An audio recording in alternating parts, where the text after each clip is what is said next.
Hi everyone, it's Jackie Schomburg-Abstract. This is video 2 of my Mixing Celadon series. So if you missed video 1, click down in the description or up top here to go to video 1 first if you'd like to see how I mixed all these different shades of Celadon using various yellows, white and black. And then I made a background somewhat like this, which I'll do in this video. And this video is all about how I turn that into this. Stay tuned, enjoy the show. And I accidentally did one part of this video real time instead of time lapse. So my daughter comes in and she helps me paint some of it and draw some of it. So I left it in.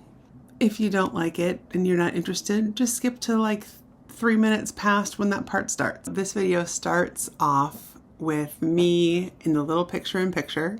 And then switches to an ASMR feel for a few minutes. And then it goes back to the regular time lapse with me doing some voiceover. So the real time is about halfway through total, and then it switches to time lapse. And I hope you enjoy watching me create. And let me know in the comments what your favorite color to mix is, because so far mine is Celadon. I'm taking these and I'm going to fill up this page. I'm okay with these not mixing very well because I want this to be interesting and messy and free and whatever. And this will help me do that. Everything doesn't need to be pretty and exact.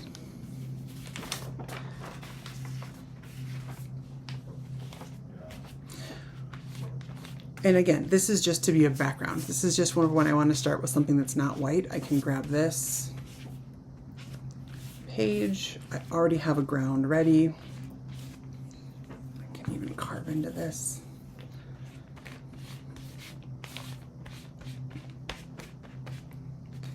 So I get some more of this cool.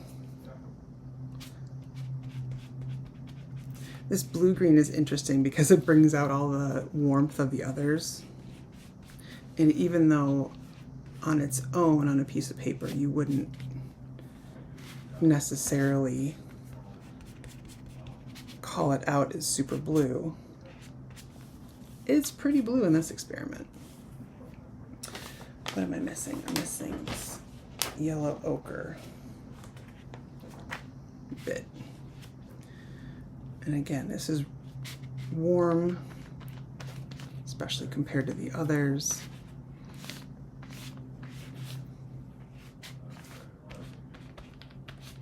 Now I can tell on this paper that I'm using, because I'm using a color shaper, there's texture on this paper that I'm not filling in completely. So if that's something that bothers you, pay attention to that. I'm not really worried about it because, again, this is not a finished piece. This is just a painting start for next time.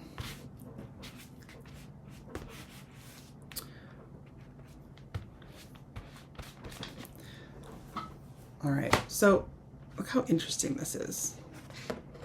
I think it is. Right, this is all just greens and grays that I made in the last, what, 15 minutes, 20 minutes? Not bad, huh?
Oh yeah?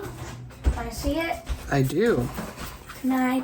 Oh, that looks really use nice. the crayons with you? Well, I'm making a video, sweetheart. Can I do a little swishel? You can do a little swishel on my video. Hold on, let me finish this part, okay?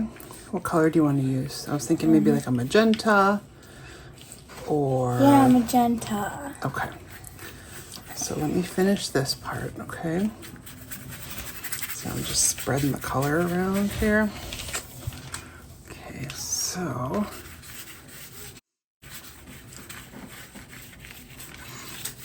these are the crayons that spread the, right? Some of the colors are water soluble, which means that they kind of spread out in water.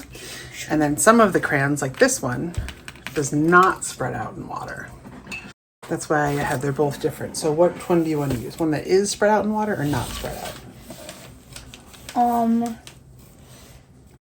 Not spread out. I mean, is spread out. Okay, so why don't you use one of these warm colors, any of those?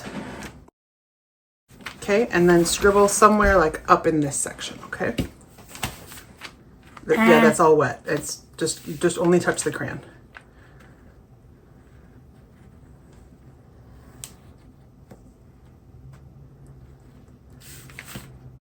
Okay, you can just do scribbles. You can have it overlap over here a little. All right, perfect. Perfect. Thank you. Thank you, my dear. Want to see how it looks? Sure. One nice scribble-de-do it. Can I do it? With the brush? Yeah. Sure. Here you go. So let my daughter's impromptu appearance here be a reminder that it's all just paint and paper. This is not a masterpiece. It's not supposed to be a masterpiece. This is just fun.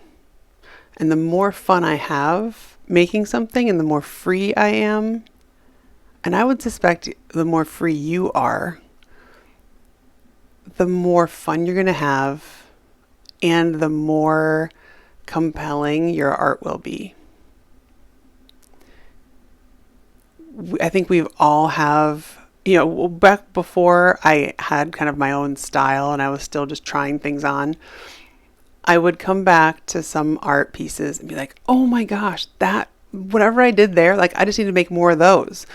And I could never recreate it because in that moment of making it, I was free and unbound by thoughts of wanting to make something wonderful. So having, my precious little 8-year-old draw on this doesn't make it better or worse. It makes it more special probably for me. And this is obviously my hands again. I'm the righty, she's the lefty. But it's just another reminder that this is all layered. If you're doing abstracts and mixed media art, this is all layered. If you make something you don't like, you can collage over it really quickly. Get one big thing of collage and glue it down. So you guys, if you've listened to any of my videos, I'm going to say that it's so important to just play and be free. And it just comes down to decision making. All of it. Artistic style is decision making. It's just the decisions you tend to make over and over again. You typically choose orange instead of blue. You typically make rounded shapes instead of squared off shapes. You typically splatter paint or don't splatter paint. All these decisions are the sum total of all these decisions is your artistic style. It just sounds fancier the other way. So if you're making layered abstract artwork, the bottom layers are just, they're kind of filler. Now I say that often I will end up doing one pass on a painting and then I'm done. Not that there's only one layer, there's usually multiple layers, but I will have one session. How's that about making the artwork? And I will think about going back later, and sometimes I do, but there are many times that I've implied there will be a next video for something, and then there never is, because I just decided that I liked it how they were in that moment. So I think decision making, just making any decision, is important, especially if you want to be free and paint freely and loosely. Whatever decision you make, just make it and move forward. So this is the deep green color that I used in just a little bit of my Celadon mixing, which made kind of a minty color. I had it on my palette. I decided I'd use it. I instantly didn't love it, but you know what? I was just going to go with it, because why not? I wanted to make something with the Celadon paper, the Celadon painted paper, that would be interesting. And I can tell you, watching this again, I do not like where it is right now, but I can just keep adding to it. And sometimes when you add something, you'll take something else away. Like collage. You add something over something, you get the best of both worlds, adding something new while covering up something that you might like a little less.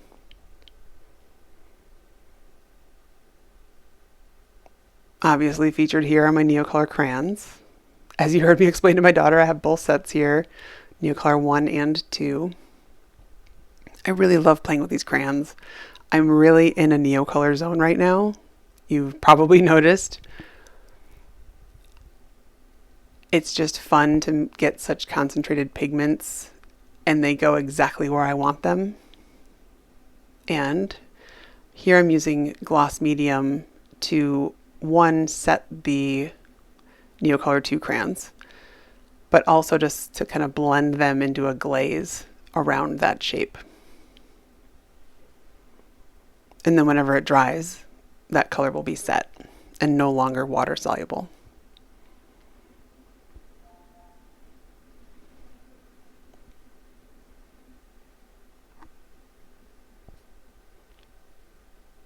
This is one of the few mixed media paintings that I've done that doesn't have a huge value differential.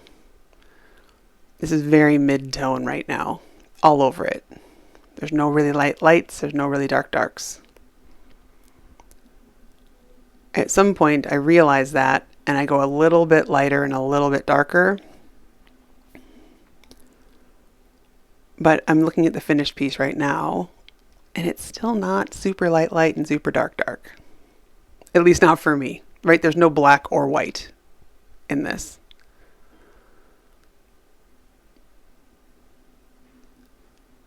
And I have no plans when I started this, no plans on what I was going to do or not do. So as I'm going, I am really trying to stay present and react to what's already on the paper. And each time I add something new, there's more to react to. This is the power of adding something bold to what you're making, because when you do just add little subtle things like I just did there with those tiny little splatters, it doesn't give me a whole lot to react to. It's just, I mean, it changes it a little bit, but there's no big transformation. Thus, why I'm breaking out my collage.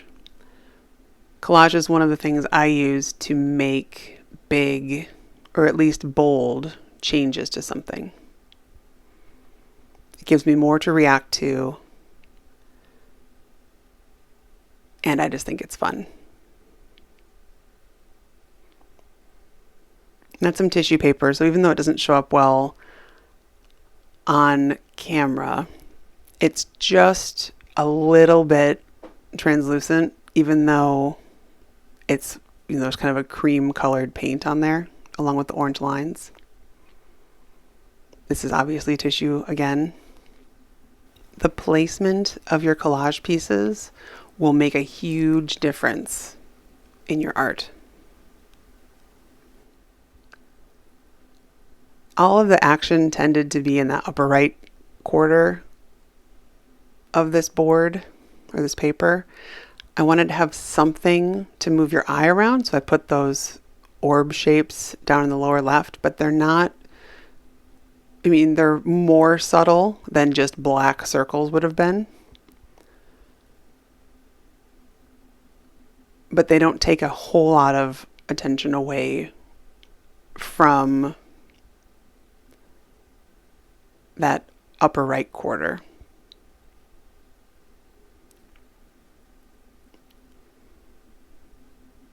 You can see I was trying to put in some high contrast. I didn't find a place for it, but I was trying. And right now, actually, those orbs in the lower left do pull a little bit of focus away from that upper right quadrant. So you can tell I'm picking pieces to make it bolder.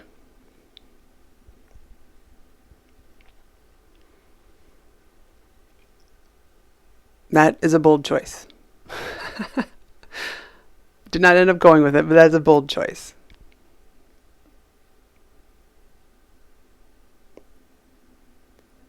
Now, I've been working with lots of collage scraps lately, so smaller pieces and less full page things. So a lot of the collage pieces I've been using in this video as well are on the smaller side. There's nothing that's 2/3 of the base substrate piece of paper. Everything is a small fraction of that size. And think how bold a choice it would have been had I had a huge piece of collage to cover over 2/3 of this.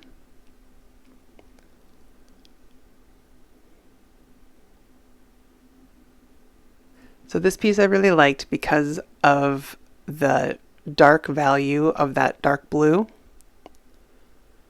Believe that's Payne's gray.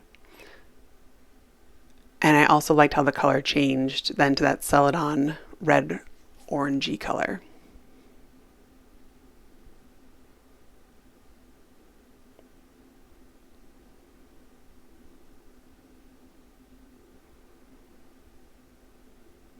I really like it when things connect. They don't have to connect. It's just one of my, it makes me so happy.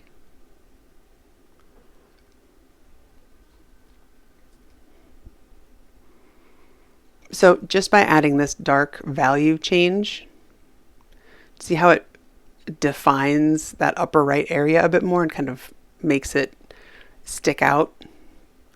Because now there's more between that white piece with the lines on it, whitish piece, and that dark navy blue. It just pulls your focus a bit more, becomes more of a focal point of the whole piece. So if you have something that you're working on and you don't feel like you have a focal point, or it's all kind of feeling meh, you're not really sure what to do, try adding some really dark darks or really light lights and see what happens. At this point, I thought I was very far away from finishing. It felt a bit dull, I think because of that middle range or middle value dark green that I put on top of the background, the initial glaze I put on. And you can see I'm fighting here to put on some lights and dark darks that I just didn't feel right. But by the end of it, I added enough parts that were really interesting to me. And I feel like I got to a good space. Now, after I stopped filming, I did add at least one collage element, which was the pink button on a green background.